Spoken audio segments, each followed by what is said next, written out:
Hello, this is Mike Swanson. You're listening to the Wall Street Window podcast. Usually got a guest, but not today. I want to just talk with you about two articles that have caught my attention. Now, odds are that you are listening to this podcast because you opened up one of my emails and you clicked a link to this show, and that's how you know about it.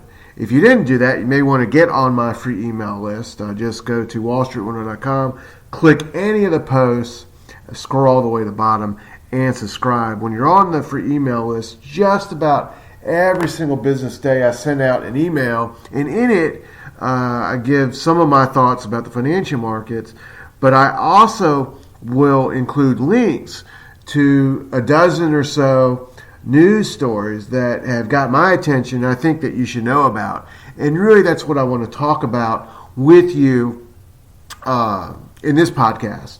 Now, all year, these China trade negotiations with the Trump administration and the tariff wars, so to speak, have dominated the news cycle at some moments and have moved the financial markets. And the financial markets have been in a bit of a range now for the past several months. Now, this week we traded it down into the open on Thursday. The S&P 500 fell, hit its 200-day moving average, and bounced off of that level. A lot of stocks also did the same thing. That suggests on a short-term basis that the bias can be to the upside. But next week, on Thursday and Friday, we have trade negotiations scheduled between Trump and China. Now, the obvious takeaway is, well, if the negotiations fail, the market will fall and break through support. And then the opposite that has been said all over the place all year in the financial media is that if we have a positive resolution to the trade negotiations, that the market will then be good to go and will just rally from then on for the rest of the year. These two articles, though, I think can give us a better perspective on what's likely to happen at the meeting and what the real impact is going to be. This is an issue I've found that it's better to get understanding what's going on from, frankly, reading sources outside of the United States. Inside the United States, the Wall Street Journal has been the best source. The reporters there seem to have the ability to talk with officials in the Trump administration, get leaks from them, and that gets into the newspaper, and it's useful to read that. But to get a bigger perspective and to get China's perspective, the foreign media is also important. So it's really important to know, to read that, to know what's going on. And for that, I like the South China Morning Post. It's actually a publication not owned by the Chinese government, but a private publication based out of Hong Kong. And the article this week with a simple title that they put out that I think is important, and I'm linking to it in the blog post for this show, is titled China, U.S. seen to have good reasons to reach interim trade deal next week, but agreement far from assured. Now, I will just say that I don't think there's anybody who at this point believes there's going to be this massive trade deal, a complete resolution to all this. I'm not reading that anywhere in the United States or anywhere overseas. So this article gives us an idea of what a real deal, if it comes next week, will really involve. And the gist of it is China agreeing to buy more agriculture goods for, in return, the Trump administration pushing off their threatened increase of tariffs that was to come at the end of next weekend and in the middle of December, pushing them off to some point next year, perhaps after the 2020 election even. So basically, it's not going to be this massive deal that's going to solve this situation for good, but something like a trade truce of the kind that we saw last December.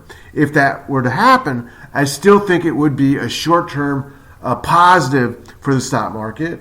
It would be taken as a relief situation and cause some people to do some buying.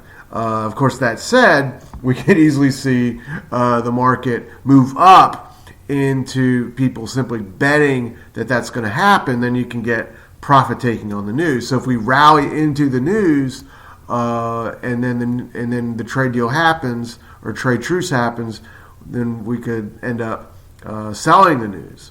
But the article suggests that there's a lot of reasons to expect a trade truce to take place. It would help Trump's reelection prospects, help both the economies of both countries, and this is really, in the end, a slow-moving process that both countries are involved in with each other. So there's no need for, I think, either one to expect an instant resolution next weekend. Why not have a trade truce, let tensions cool off, and then come back to this at a later date? And I think there's good reason to think both sides, may agree to that. I hope they do.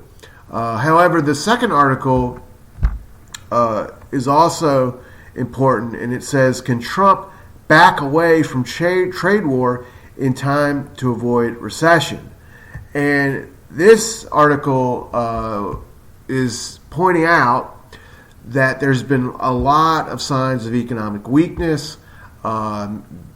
This week we saw manufacturing data in the United States, which is the lowest since 2009. That's really bad. But also it's pointing out that trade in the global economy overall is shrinking. This is happening not just between China and the United States, but also export orders from Germany and Japan have shrunk by 8% in the past 3 months. Global trade as a whole is shrinking. Of course, in August, we saw the U.S. yield curve, the spread between the 2-year Treasury bond and the 10-year Treasury bond invert, which is the most accurate indicator of a recession. It doesn't mean it's going to happen immediately, but it forecasts one about 12 to 16 months out into the future. And that caused some weakness in the stock market in August. Today, as I'm doing this, the odds of the Federal Reserve lowering interest rates at the end of October are over 75%. A week ago, they were about 40%. Those odds have shifted simply because of this weak economic data that's been confirming the weak economic data we saw in August. So what does all this mean? I want to leave you with two takeaways. One, the trade news, the event everyone is now looking forward to next weekend, it may not be as important in itself as people believe it to be, because it's probably unable to slow these overall trends in the global economy. If there is a trade truce, and a trade truce in itself, it's not going to be this mega deal, So if you are investing in trading the financial markets, the best thing to do, I believe, is to stick to the charts, stick to the trends, and go by that. So if we do that with the S&P 500, it's continuing to hold the 200-day moving average. It held it again Thursday. if it ends up breaking it at some point after this trade news comes out, whatever the news is, that would be a sign to be very cautious in the market and expect lower prices. Generally speaking, when something is trading below its 200-day moving average, and that moving average is acting as resistance, then you're in a serious downtrend or even a bear market. When that moving average flattens out and you see a market bounce above it repeatedly over months, then you're likely in a topping pattern. I think that's what we're in with the stock market. If it's not a topping pattern, then it's a pause pattern, which would mean that when the trade news comes out, the market has the big rally that people are expecting of some sort or another. If we flip and look at gold, gold is now well above its 200-day moving average, and that tells me gold is a buy on dips, because that's how you trade something when it's above the 200-day moving average. 200-day moving average is acting as support. So the trade news doesn't change the overall trends of the market when you look at what's been going on all year. But this is likely to be, I think, the big, news event for the markets going forward in a way, or for the rest of this year. For a way, the interest rate stuff, what the Federal Reserve is going to do, whether lower or raise rates. They're not going to raise rates, but at the pace they lower them, it's all dictated by the stock market. And everyone knows that now. The stock market drops, they'll lower rates. The stock market rallies, they'll hold off on doing it again until it drops. And everyone kind of knows that's the situation. And that's why when the Fed lowered rates in September, there was no big excitement on that news at all. No one really cared. So that had the Federal Reserve monetary policy, the question of when will they lower rates, how much will they lower rates, that was dominating the news a few months ago, but now no one really cares. And now I think over the next week or two, it's going to be these trade negotiations of China culminating next Thursday and Friday that's going to dominate the news when it comes to the financial markets.